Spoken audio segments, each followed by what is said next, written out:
So may mga nagsasabi, ba't daw luxury car yung tawag ko dito sa kotse na to? Ito yun.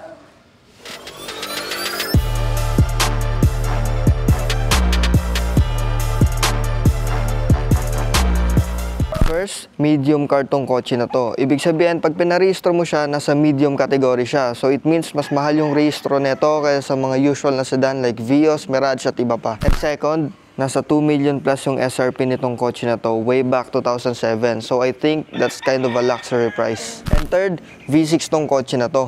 It means 6-cylinder siya. Tingin nyo maglalagay sila ng 6-cylinder sa base model or low-end na kotse? Hindi siguro. And fourth, pag binili mo tong kotse na to, dapat may-ari ka ng gas station or shareholder ka ng Petron. Kasi oo, malakas sa gasolina tong kotse na to. Kaya nga luxury car for those who can afford. And fifth, yung price. Alam mo ba na 385k na lang to ngayon? Kung di mo sasabihin sa kamag-anak o relatives mo, luxurious at mayaman pa rin ang tingin nila sa'yo. Peace out.